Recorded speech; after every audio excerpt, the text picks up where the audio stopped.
The best lawyers aren't found in the big law firms. They're found in the stories of those who left.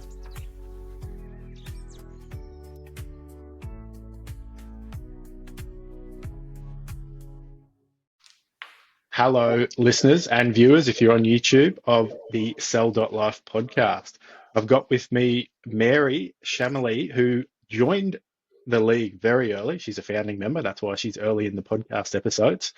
Mary has just recently, like weeks, within the last weeks, had her firm approved and is up and running. And so today we're going to get to know Mary and her firm, Grace and Justice. So Mary, welcome to the show. Thanks, Lofty. Nice to be here. Thank you for having me as a founding member. It's kind of a cool thing to do. And I love the idea of SELL. And excited to be here. Be part of it. Well, and let's start with, we do with everyone, let's go back in time. When did you decide to become a lawyer? And why did you decide to become a lawyer? So that's an interesting story. It's a funny one. So the short version is a coin toss decided for me. Wow. The longer version is I was fairly young. So I started uni at 16. Mm-hmm. I didn't actually want to be a lawyer. I wanted to be an architect since like 8th grade. I married an architect instead. Yep. Night before preferences, if anybody can cast their mind back to preferences in uni, I had architecture, interior design, all of those things as my preferences because that's really what I wanted to do. And my mum was like, there's no money in architecture. So no, you're not going to go into architecture. And she was on my back about it. And I thought to myself, well, how can I get her off my back? Let me put something on there that she'd be happy with. Yeah. Medicine would have been the traditional thing that I'm Egyptian Lebanese, and that's the traditional pathway. It's medicine or engineering, and I wasn't that way inclined at all. And I thought, well, I'll just put law, creative arts. I did a double degree at Melbourne Uni because the clear enter is so far beyond what I would actually get that it's probably a safe plan. Put that on there, get my mum off my back, and then have my actual preferences being architecture as my second, third, and fourth. Yeah. Fast forward to offers. That backfired. My first round offers were Melbourne Uni Law Creative Arts. And I thought to myself, as a 16-year-old would at the time, well, this is a sign. I can't refuse this opportunity. That's amazing. And so I went into law school. Hated it for my first semester, but made friends. And again, as a 16-year-old would think, well, do I go into architecture because I can? Or do I stay in law school because I've made all these friends, even though I don't like my law degree? Yeah. And I was chatting with some friends and I thought, well, the only way, and they were telling me, obviously, the sensible thing, it's your decision. You've got to think what's going to make you happy, etc. And I couldn't flip a coin. And so I asked my friend Tom to flip a coin for me. And heads, it was stay in law school. Tails, it was go to architecture. And heads it was. And here I am. Continued on. Wow. And so law school, because it's not like I studied late and I couldn't for the life of me, obviously it was distance ed, but there was people in the lectures and stuff who were obviously far younger than me. And I was like, I couldn't put myself in a frame of mind to go at 18. I didn't really know which way was up or down. So how would I know I want to be a lawyer for the next 30 years? But you obviously completed the degree. Then what was it like a grind each subject, or was it once you'd made that flip and gone, nah, the decision's been made for me with the coin toss, I'll just stick with this and I'll give my best go at it? Honestly, hated it until about 4th year. So it was a 5-year double degree.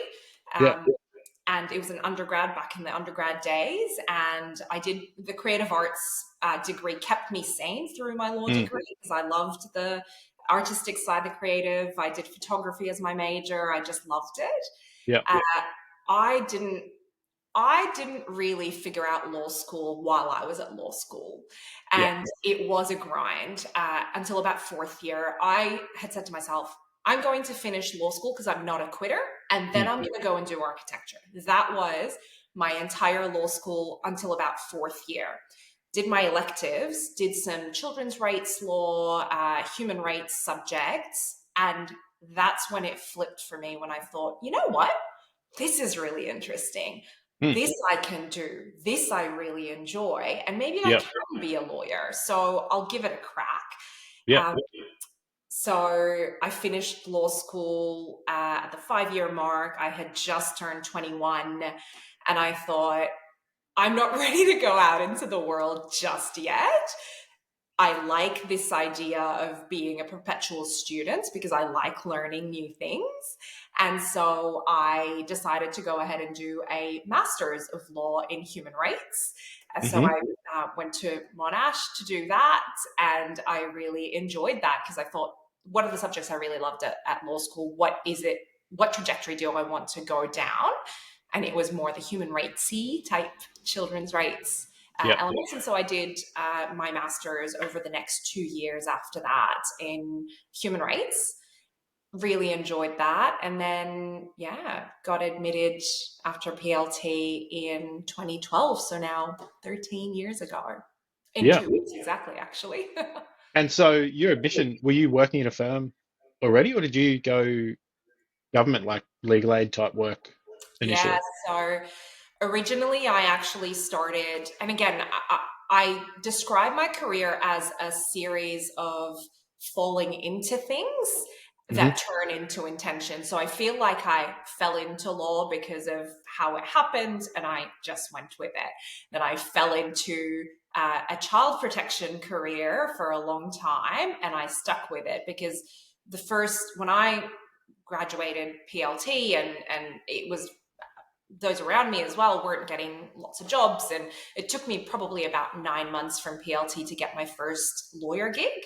And in that time, I paralegaled for a number of organizations as a temp. One of those organizations was Child Protection Litigation Office. So these are the department lawyers for child protection in the children's court. Did that for about 3 months.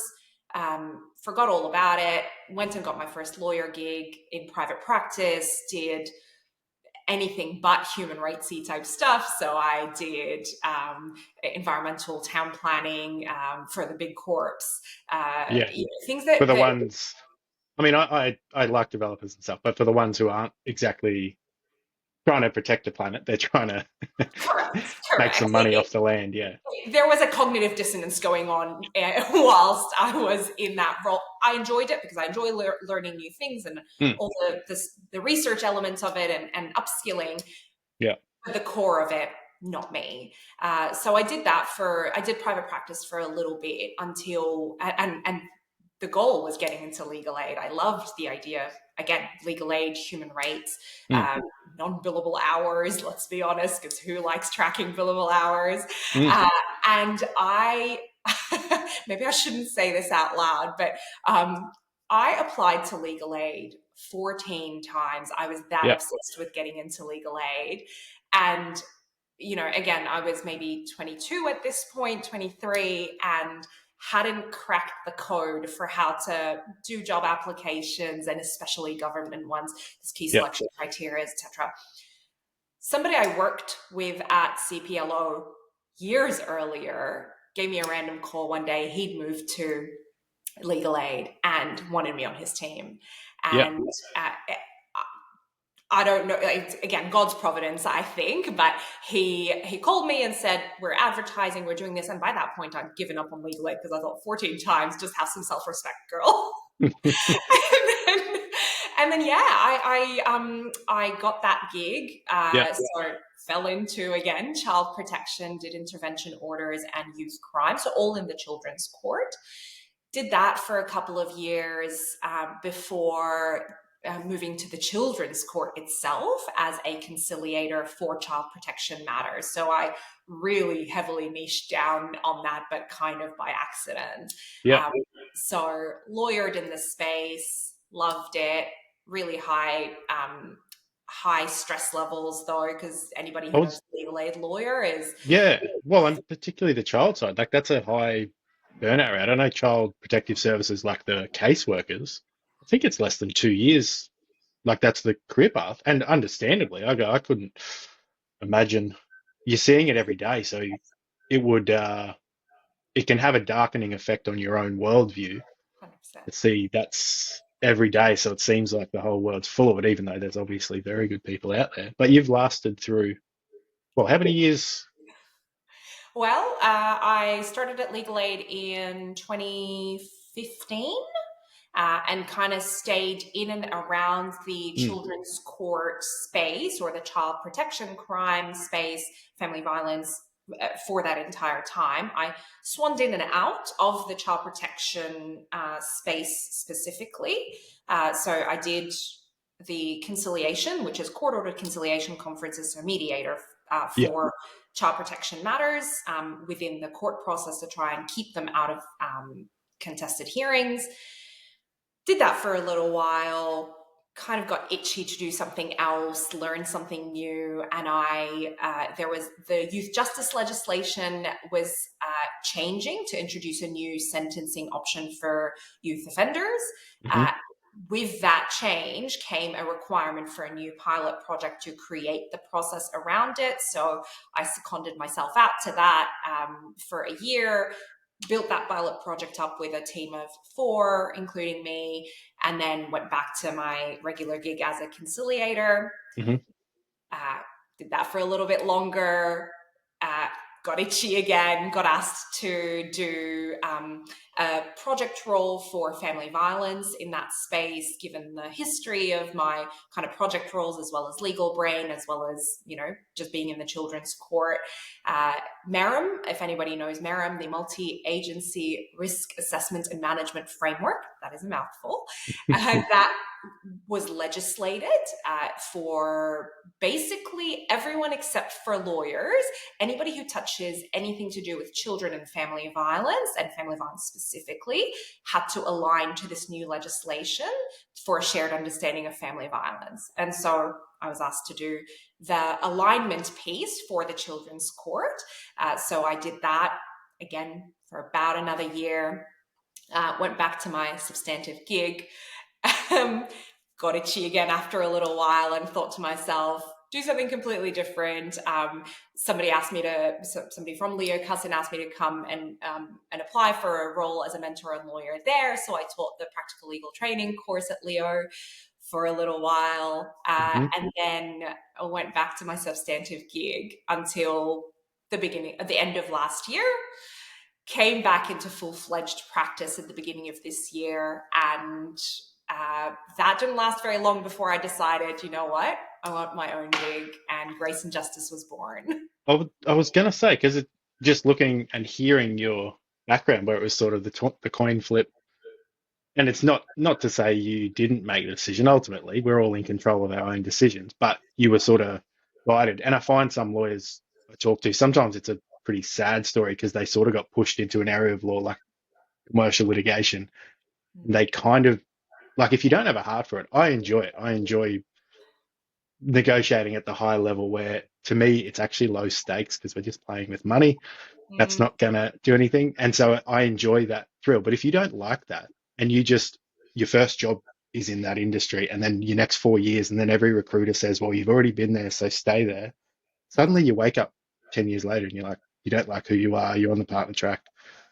So I'm like, but this seems like that was the decision where you were like, no, actually, I'm planting my flag to go, well, I say we've got the book, burn the boats, but I'm going to start my own thing. mm. Um, was there any other like life circumstances around going, no, now's the time? I don't know if there is anything. Well, I know there was a turning point for me at the beginning of this year while I was still employed. When I went back to practice, I think going back to private practice kind of reminded me of why I left it in the first place and why I wanted to do the legal aid gig, because it Yeah. kind of it goes back to the human rights roots. The I'm Christian, so it's a service based Mm, roots that really resonates with how I want to live my life personally and professionally. It's how I want to, it's offering of a service. And a lot of private practice is not that. A lot of Yep. private to use your language from before, it's playing with money. A lot of it is even when it's in the human service field. So if it's in family law or even child protection or other things, there's still this kind of, and I don't want to say business mentality, like running a business is a bad thing, because absolutely it's not, but it's a money mentality where that kind of creates all the decision-making flow. And that tires me. And to do it for somebody else, and it just, that idea tired me a lot.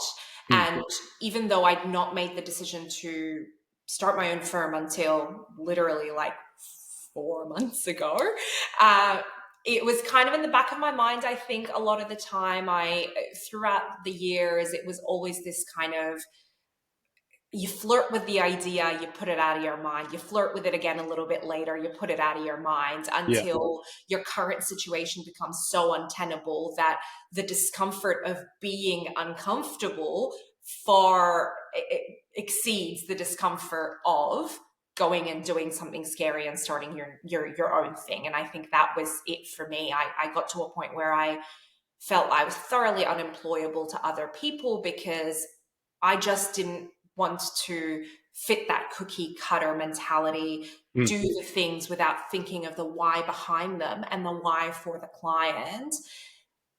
And I just got tired of fighting that fight, to be honest. And I thought the only way around that is go and do my own thing and offer the services in the way that I feel is morally congruent for me. Yeah. And so, and I warned you of this at the start because, and I think when you first told me the name, I was like, that's two words that are like, there's so much to unpack in such a short number of letters. Those two words are two things that it's almost a striving. It's not like a destination. But for you, starting with the first one, what does grace mean to you, and how do you want that to come through in the service you're providing? Yeah. And I love that question, because I don't know whether I've articulated the idea to others or even to myself in coming up with that name. Because I Grace and Justice for me is the name that really stuck to my heart when I was thinking about what to call this firm, because most lawyers traditionally will just go with their name, or something that's quite, this feels a bit, I guess, esoteric. I don't know if that's the right word to describe it, but it was really close to my heart. And grace, to answer your question, to me is offering a service holistically. Grace is to listen, not to just be a legal thinker and a legal problem solver, because, I mean, that's what a lawyer is. People come to you for legal problem solving, right? But when you have a legal problem, there's a whole host of things behind that legal problem that's happening for you. And that is where grace, I think, taps in. And the grace not to charge every second of every conversation and of every text, of every email. It's the grace of listening to you as a person, not a client, not a number. It's the offering the human service, because ultimately we're two humans connecting to work together on a problem. Yes, it's not my problem, but I take on that problem when you come to me, right? I want that problem to now be my problem and to solve it with you, not for you.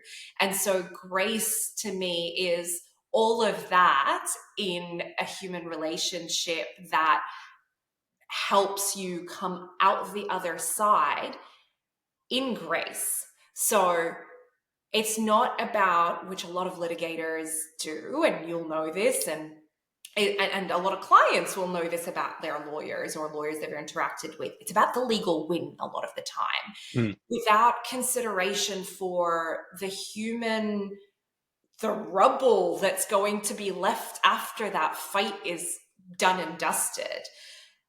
There is no grace in attacking each other using legal or ethical frameworks that are technically ethical and technically legal, but immoral. it's not the right thing to do for that person, for that family, for that business, for that insert type of client here, right? Sometimes the legal answer is the wrong answer. And I Yeah. think injecting grace into the legal answer means to say, sometimes it's to say, this is not in your best interest. Don't waste your money on me. Do not waste your money on going to court, because by the time you get to this outcome that you're now thinking is the best outcome, you'll have wasted way more time, money, effort, emotion, stress than what you're looking for right now. Cut your losses, and maybe this is the best outcome for you. And that might mean I lose a client. That might mean I don't get that client, and that's okay to me. That's the grace that I think is wholly lacking in the legal industry. For the majority, I think there's a lot of graceful lawyers out there, but I think maybe they are the minority. Yeah.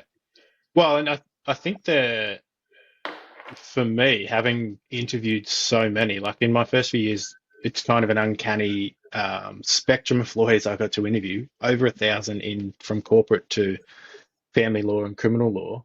And they were, most of them were employed at the time. And what I saw was the system itself, the traditional system to monetize justice, which in itself sounds wrong, but we live in a capitalist society which appears to be democratic. And so I believe those things are right, but there's such a fine balance. And if the monetization of justice becomes more important than the justice, and we take a pledge to uphold the administration of justice, duty first to the court for the truth.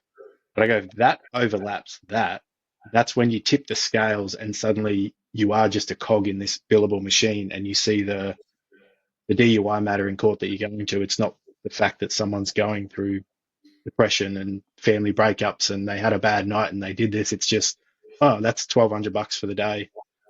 Thanks. And sort of looking at, and because you go, that can shift. And there is a balance, like, because you need to be able to put food on your plate. You can't help someone. I say you can't help someone when your own wrists are bleeding. You have to be healthy and strong yourself to be able to help people.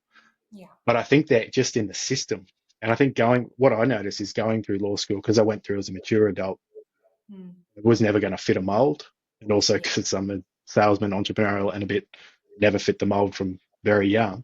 Yeah. But the students I could see were being almost told, you have to fit this cookie cutter, and then you have to be obedient to what the partner says, to what this person says. And so they're sort of told all along the way, don't be yourself, don't sort of be your full self, don't pursue justice for the reason you do it. And I think a lot of lawyers get into it, that underlying thing, which is the next word, justice. Yeah. Like it's well worth serving, giving up your life almost in pursuit of justice, because if we do that, society just becomes better and better. So I think, yeah, you're right. I don't know if it's that the majority of lawyers are the minority. It's just the majority or minority.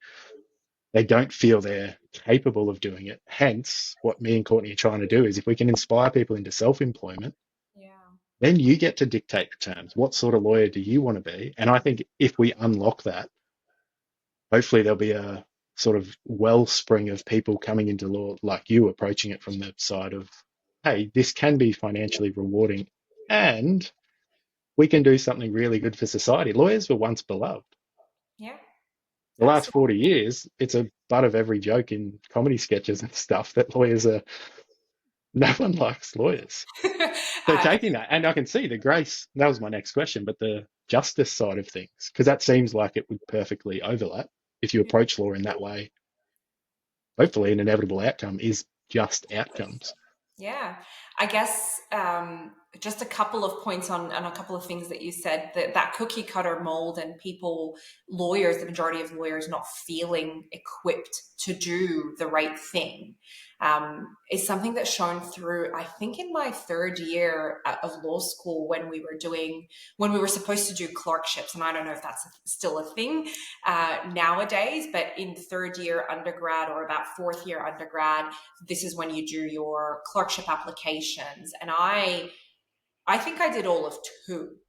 All of my peers had been doing like this scattergun approach of, not necessarily scattergun, but definitely way more than two. And my friends at the time who were commerce and law students asked me in the clerkship process, well, you know, who'd you apply to? And I said, you know, these two firms, because, side note, these were the only non-corporate firms that did kind of a more humanistic law.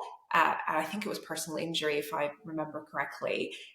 And all of the rest of them were commercial corporate. And there's absolutely nothing wrong with commercial corporate. And I know that, you know, we talk about it like playing with money, but there's still people behind those, even big businesses. It's people's livelihoods on the line and their employees' livelihoods. So I absolutely see that there is a human element to it. But at the time, you know, 17, 18 years old, whatever I was, it's like, no, human rights, human rights.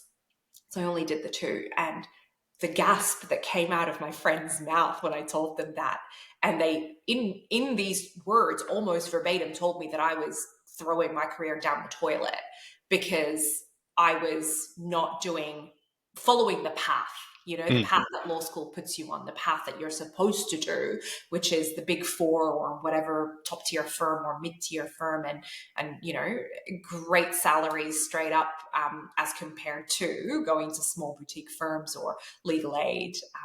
So that's I agree with you. All that is to say, I agree with you that perhaps I was too harsh in saying that the majority of lawyers weren't operating gracefully, and perhaps it is an inability to operate gracefully because of that system and that pathway. So I will revise my statement.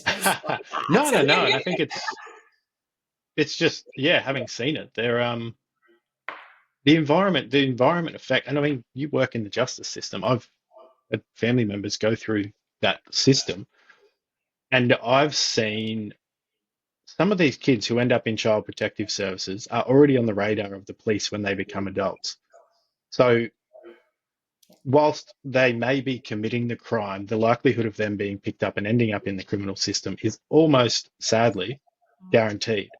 Yeah. Okay, so and that's just purely, they didn't choose to be in that environment. They didn't choose to be born into that life, into that family, into that everything that they faced. They were children, actual victims of the circumstances. So I go, not that lawyers are adults and they're intelligent people who should be able to make their own decisions, but from my perspective, if you're just put on this path, unless you have something to break that sort of mold or that environment, say, hey, there's a better path or there's a different one, you will just follow the safe path. We're humans who want to survive, and following the herd, and everyone says, go to the big law firm, get the salary, work 1,000 hours a day, follow that path all the way. Yeah. And then suddenly at some point you go, what? I never chose to go down this river or climb this mountain. And you get to the top and go, oh, this is not what I wanted. But unless someone wakes you up and shakes you and goes, hey, get out of that environment, which hopefully a good lawyer to someone facing the criminal justice system and kids can almost be that beacon of light to go, hey, mate, I know it's not the best at home, but maybe there's a pathway here you could follow. That is a perfect analogy, Lofty, actually, and I've never thought of it that way. So thank you for putting it in those words, because I think you're absolutely right. When you get stuck in something, having had lofty dreams about it, you know, you might get stuck and then think, well, I can change this from the inside out and I can get to the top and then change it. And that's kind of the lie that's fed to you in that system, or the people creating that system, because systems are people too, right? So in that system, you get stuck, and then there is your own survival as well. Like, you have to put food on the table, a roof over your head. So it is, and I think that goes back to what I was saying before, that the discomfort of staying within a system that was so incongruent to how I operate or want to operate, that was the discomfort of staying and remaining in the status quo at one point just far exceeded, and it became painful to stay there than the current pain of, and I say pain in a good way, because, you know, no pain, no gain, really, but the pain of starting from scratch, doing things I know nothing about, like business development and, you know, starting company and all the businessy things that you never get taught at law school or at school or in life in general, unless you go and teach yourself how to do them. So yes, that is an absolute pain, and the lack of certainty of not a regular paycheck. And, if you fall sick one day and you don't do the things that you had on your plate, double-edged sword, great, because you can do that and you have only yourself to answer to, and obviously whatever deadlines and clients you have. But then on the flip side, it's, well, a day you don't work is a day you don't They don't get have done. Yeah. anything done. Exactly. And it doesn't get done. And it just flows over to the next and the next day. So those are things that it's the I would say the trade-off, because there's no solutions, only trade-offs, right? So the trade-off here is absolutely worth it in my life stage now that I think about it. And I only wish I had gotten to that stage earlier in my career and I had kind of taken that leap earlier, but I wasn't there, I wasn't there. So yeah, to answer your, I think, question about what justice means, and I don't know if you actually asked me that question, but you didn't. I don't think I got to. Yeah. And I think it overlaps. A lot of, I think, race to me overlaps with justice, because again, you've got the legal answer of what justice is.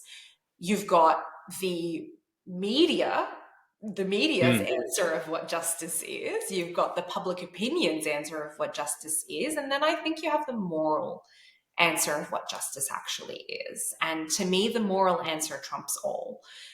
It's not the legal answer. It's not the win at the end of a long, arduous litigation. It's not the I get to prove a point in court and a judge or a magistrate has said I'm right and you're wrong. That to me isn't justice, because justice, yes, while somebody gets what's coming to them or what they deserve, if you're in the wrong or the person in the right is getting their win, at what cost, right? Then obviously there is the media's answer for what, and usually that's in the criminal space and the family violence space. The media's answer, which feeds into the public opinion's answer for what justice is, oh, they got off with a slap on the wrist because they're out on bail. And actually the media and the public don't understand that being out on bail means that you're pre any decision making, and that whole idea of innocent until proven guilty goes out the window, because as soon as the media says so-and-so is charged with X, the public opinions is, oh, they did it. And now the there's police smoke, has there's to, fire.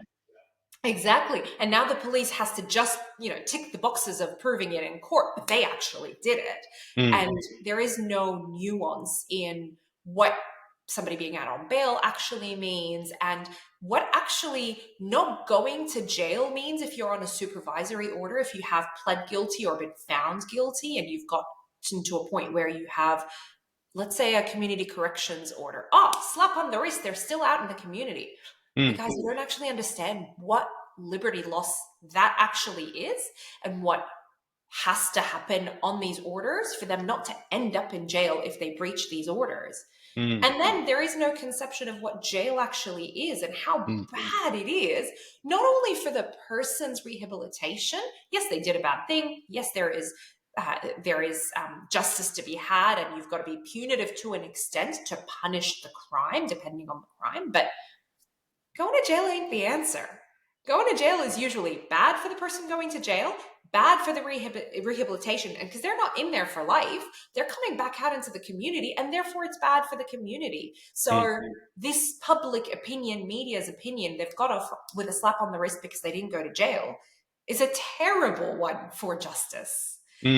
So then to me, that leaves me with the moral answer to justice, which is, what is good for the person facing X legal problem, whether it's crime, family, business, commercial, civil, whatever it is. There is a problem, there is a solution, and then there is a legal answer. And the solution and the legal answer don't necessarily always come together as one thing. Sometimes they overlap, sometimes they're a great Venn diagram and it's just one circle, but a lot of the time they're not necessarily congruent for everything. And so the moral answer to me to justice and what justice is how is it good for that person facing the problem? How is it good for their family and the community around them? And how does it solve their problem, whether with a legal solution or a practical solution or a social solution or a combination of all those things. And that to me is what justice is. And I think maybe it's very hard for lawyers to think holistically about it because we're trained to look at the legislation and apply it to the facts, right? How does this legislation and this practice in this court apply to these specific facts, to this specific problem? And we get siloed, right? We have this narrow blinker vision of this is the problem, this is the legal solution, not this is the person who's experiencing this issue and all these issues behind the legal issue, and what can we help them and what referrals can we make and what holistically can we do to help them attack this problem, not let's go to court, sue this person, or or even drag it out because it's the right thing to do. And yes, you might be in the right, but are you really winning at the end of the day? And the thing I always tell people and clients generally, and specifically in the family law space, which I've practiced in, is that honestly, at the end of litigation, even if you win, you lose. Yeah. Because especially in the family space, when you have children together, the children are the ones that lose the biggest, because you are destroying your relationship with the other parent at the end of litigation. And you then lose, because if your child's 10 at this point, you've got another 8 whole years and beyond of co-parenting, and you're supposed to be co-parenting, right? Obviously, that's not to consider the nuances of abuse and neglect and all those child protection type elements, but I'm talking about just disharmony between the parents, and that's when you get to the end, you might win, but you still lose. So in a long-winded way, that's my answer to justice. No, that's good. Well, there's only one, because it's one of those words that it's a pursuit. That's what I look at it. It's a pursuit to figure it out, which, to bring this a full circle, because my last question to everyone is about the league, but it's the same as in business. Like you're trying to figure out what's the answers in business. The same as justice. And it doesn't come down to, it's each individual situation you're in. You got to make the best decision you can, same as you with your clients. You got to assess their holistic, what is the situation here? And there's no one size fits all. Yeah. If it was that easy, we wouldn't have started the Self-Employed Lawyers League, because the whole idea is we're going to learn new problems every week, and then we're going to try and come up with solutions that seem to work for most people, but it'll never work for everyone. 100%. If it did, this would be a very easy pursuit. Yeah. But you've been in, it's only early days, but what do you think of the Self-Employed Lawyers League so far? I think it's a fantastic initiative, because the one thing that stopped me, I think, every time I flirted with the idea of going out on my own has been, I don't know where to start. I don't know where to start, to know, to learn, to apply. There is a little bit of kind of imposter syndrome, and the more I talk about imposter syndrome with colleagues and friends, the more I realize we all have it, especially women, and it's something that we need to help each other out of. And every time I kind of have a little bit of imposter syndrome, I talk to a girlfriend who's in the same space as me, and she'll say, that she's dealing with the same thing, and it helps me feel not alone. And that brings us full circle back to SELL, the Self-Employed Lawyers League. It helps you feel not alone, going through the same challenges with people doing the same thing at the same stages as you, or even, they might be a little bit behind you and then you can help them kind of catch up. They might be a little bit in front of you and they help you catch up. And I think that is the beauty of it. It's a community of people who think alike and who are doing similar things, vastly different areas of law, as we've discovered recently, and all across Australia, which is actually kind of incredible, because the law is the law is the law, but the application of the law is different. And Mm. business is business, but the application of it is different. And it's so nice to have a wealth of experience, not just from you and Courtney, who are incredible at this, marketing gig and the getting us to understand the business development, which I think as lawyers we're very bad at generally. And maybe let me reframe that. Not bad at, but haven't learned yet, and haven't Yes. learned well, and don't have the tools, and you're providing us with these tools, right? And I think that is incredible. And that's something that I lack and feel very uncertain about. And so it's nice to be able to have the modules to be able to look through and say, all right, well, what's it today? Do I understand my taxes? No, let me go and try and figure it a bit out with this module. And then if I don't, if there's questions, then hey, Lofty, can you help me? Mm. So I think that's not feeling alone and being given the tools and resources. You're helping me fish instead of giving me the fish, right? And I like that, and it's good that we can all be in that community together to do that with each other, and that's the draw, I think, for me. Amazing. Full disclosure, I'll be clipping that out as a video for our YouTube. But lastly, before we go, and I'm sure you'll be on the show in the future, but what's the best way for people wanting some grace and justice to reach out to you? Thank you. So my website will be live soon. I'm hoping this week. So we are gracejustice.com. I say we like it's more than just me. I am gracejustice.com. And my email is mary@gracejustice.com. Mary, Mary, pretty simple, gracejustice.com. Just send me an email, or there will be a contact form on the website and can contact me that way. Fantastic. Well, we'll leave it there. Thanks for tuning in. Thank you, Mary. Thanks so much, Lofty. I really enjoyed this chat.